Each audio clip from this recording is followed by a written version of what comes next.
Oke teman-teman, ada yang tahu nggak tentang legenda Desa Buni Gelis yang berada di Kabupaten Kuningan?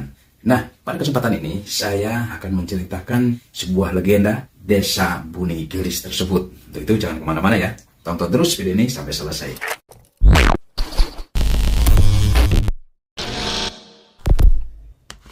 Assalamualaikum warahmatullahi wabarakatuh. Welcome back to my channel Jejak SPT. Oke teman-teman semua, terima kasih buat kalian yang sudah klik video ini.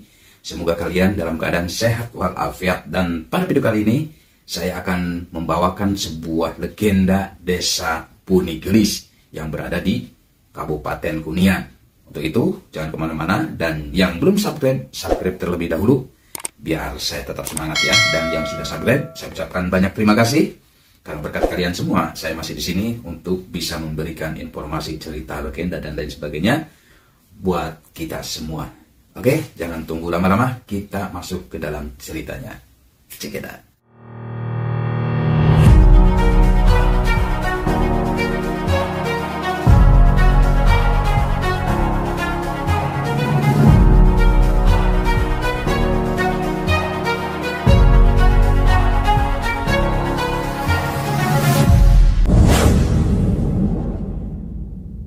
Teman-teman semua, bahwa di sebuah kabupaten Kuningan terdapat Desa Buni Gelis. Yang Desa Buni Gelis itu pada awalnya hanyalah sebuah kampung dengan nama Kampung Karangsari, termasuk pada wilayah Desa Tundagan.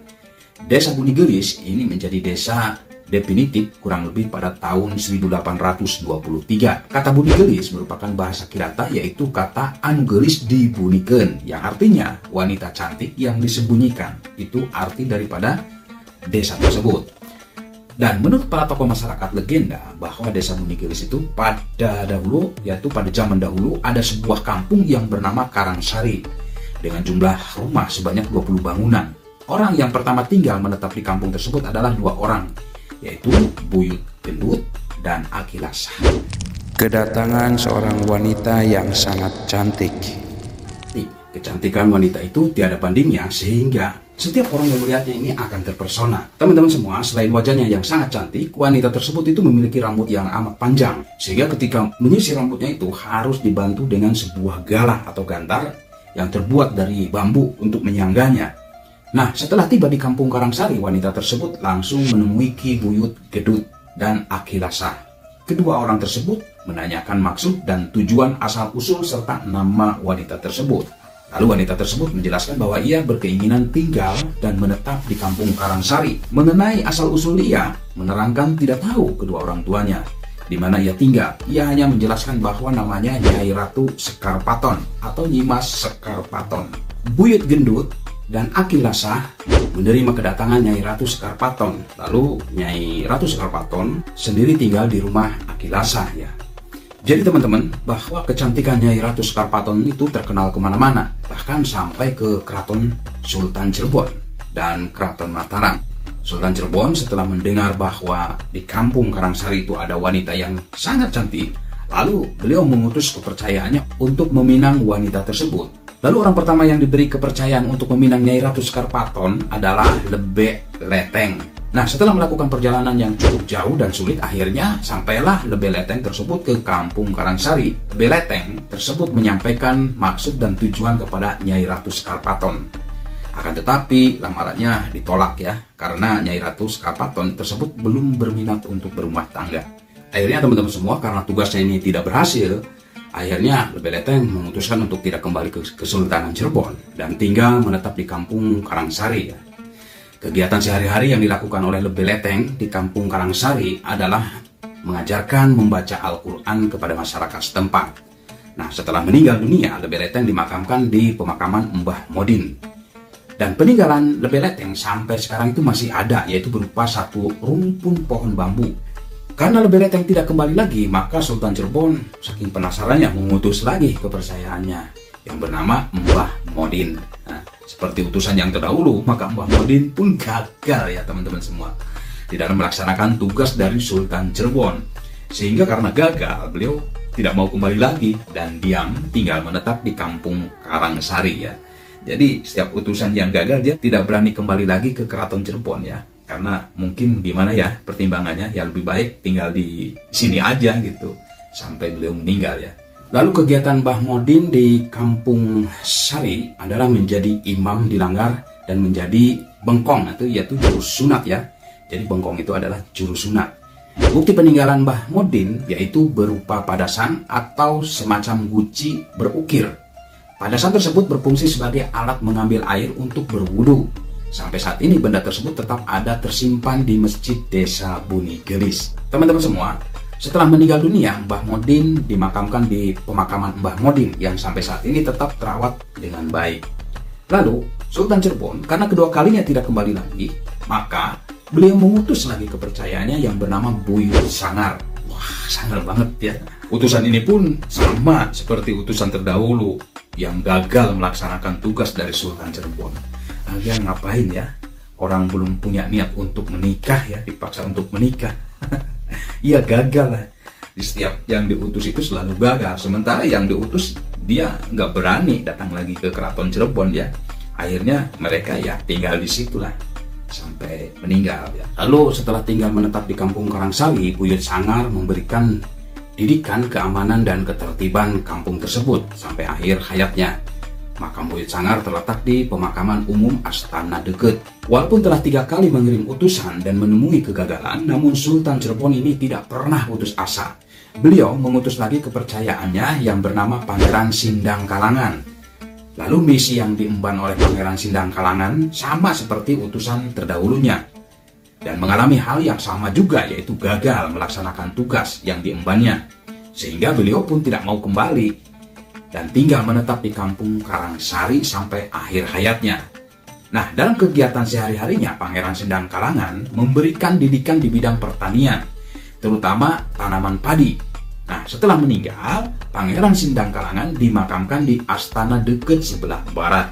Utusan terakhir dari Sultan Cirebon untuk meminang Nyai Ratu Sekar Paton adalah bernama Buyut Rurah. Buyut Rurah pun gagal melaksanakan tugas. Akhirnya beliau pun memutuskan untuk tidak kembali dan tinggal menetap di Kampung Karangsari. Nah, setelah menetap di Kampung Karangsari, beliau diangkat menjadi kepala kampung dengan sebutan Rurah. Selain memimpin kampung dalam kesehariannya, beliau pun mengajarkan seni bela diri. Seperti apa yang diutarakan tadi, bahwa kecantikan paras Nyai Ratu Sekar Paton ini sangat cantik sekali, sehingga tersebar sampai ke Keraton Mataram. Dan mendengar berita tentang adanya wanita cantik, Sultan Mataram pun tergugah hatinya, serta berniat untuk melamar dan mempersunting wanita tersebut. Teman-teman semua, pada suatu hari Sultan Mataram memberikan tugas kepada patinya bernama Bayan untuk meminang Nyai Ratu Sekar Paton. Nah, sebelum berangkat, Sultan Mataram tersebut beramanat kepada Pati Bayan, walau bagaimanapun wanita tersebut harus dapat dibawa kemari. Dan untuk menambah rasa percaya diri, maka Sultan Mataram ini memberikan sebilah keris yang bernama keris Kalumajeng. Nah, setelah melalui perjalanan yang cukup jauh dan sulit, maka Pati Bayan tersebut sampai di Kampung Karangsari juga.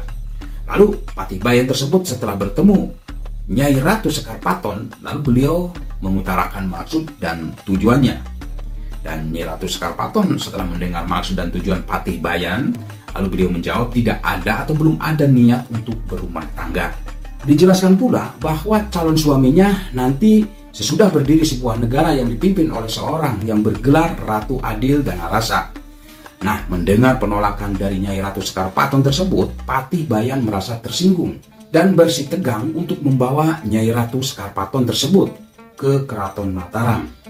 Nah, dikarenakan musyawarah dengan cara damai tidak dapat tercapai, akhirnya terjadilah perkelahian sengit antara Nyai Ratu Sekar Paton dengan Pati Bayan di pekarangan rumah Akilasa, yang dimana Nyai Ratu Sekar Paton menetap. Dinding rumah Akilasa tersebut terbuat dari anyaman bambu yang berbentuk kepang tanjer, serta pekarangan rumah dipagar dengan bambu bentuk pagar kandang jaga. Pada waktu perkelahian yang sengit dan lahan yang sangat sempit, rambut Nyai Ratu Sekar Paton yang sangat panjang terbelit pada dinding rumah dan pagar. Melihat kejadian tersebut, lalu Pati Bayan berkeyakinan akan segera dapat menangkap dan membawa Nyai Ratu Sekar Paton.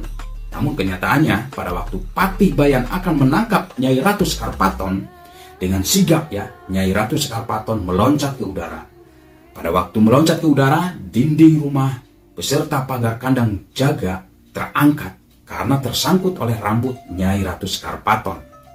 Patih Bayan pun tidak tinggal diam dan langsung melompat ke udara dan terjadi lagi perkelahian sengit di udara. Nah, pada waktu Patih Bayan hampir berhasil menangkap rambut Nyai Sekarpaton yang dibebani pagar kandang jaga dan dinding rumah, lalu dengan cekatan Nyai Sekarpaton menginjakan kaki di tanah. Setelah Nyai Ratu Sekarpaton menginjakan kaki di tanah, lalu beliau berkata, "Wahai anak cucuku, aku berpesan kepada kalian, nama Karangsari agar berganti nama menjadi Buni Gelis, dan tidak boleh membuat pagar kandang jaga serta dinding rumah dari bilik bambu yang berbentuk kepang tanjer." Nah, setelah mengucapkan pesan tersebut, beliau menantang kembali kepada Patih Bayan untuk meneruskan perkelahiannya. Mendengar tantangan tersebut, Patih Bayan segera menginjakan kaki di tanah. Pada waktu saling berhadapan, Nyai Sekarpaton berkata, "Hai Patih Bayan, kalau benar-benar sang Patih benar-benar laki-laki yang sakti mandraguna, mari kita teruskan perkelahian di dalam tanah." Selesai mengucapkan kata-kata tersebut, Nyai Ratu Sekarpaton langsung masuk ke dalam tanah atau neres bumi. Bekas masuknya Nyai Ratu Sekarpaton ke dalam tanah di dekat sebuah pohon yang bernama Kilampayan. Patilasan tempat masuknya Nyai Sekarpaton ke dalam tanah terletak di blok Karang Pendei. Sampai sekarang tempat tersebut masih ada dan tetap dipelihara dengan baik. Sejak peristiwa tersebut, kampung Karangsari berubah menjadi Buni Gelis. Nah, warga Buni Gelis menganggap bahwa Nyai Ratu Sekarpaton adalah leluhur mereka. Pesan itu sampai saat ini tetap ditaati, yakni pantangan membuat pagar kandang jaga dan bilik dinding dengan bentuk kepang tanjer. Pemeliharaan makam-makam keramat, diantaranya patilasan Nyai Ratu Sekarpaton, secara rutin tetap dipelihara oleh warga desa Buni Gelis. Itulah sekelumit legenda desa Buni Gelis. Wallahu alam bishawab. Hanya Allah yang tahu ya teman-teman semua, bahwa cerita ini adalah cerita legenda ya. Jadi kalau cerita legenda itu belum pasti adanya gitu. Namun ini sangat menarik sekali untuk kita ketahui ya, dan sebagai wawasan ya. Jadi bukan sebagai pegangan, tapi sebagai wawasan bagi kita semua. Karena ini merupakan sebuah legenda. Oke, bagi teman-teman yang lebih mengetahui tentang cerita ini, boleh isi di kolom komentar ya, biar yang lain bisa mendapatkan informasi yang lebih lagi ya, dan bisa menambahkan wawasan juga bagi kita semua ya. Oke, teman-teman semua, saya cukupkan sampai di sini dulu. Cerita legenda ini sampai di sini, dan semoga ini bisa menghibur kita semua. Dan saya akhiri. Wassalamualaikum warahmatullahi wabarakatuh. See you next time. Dadah.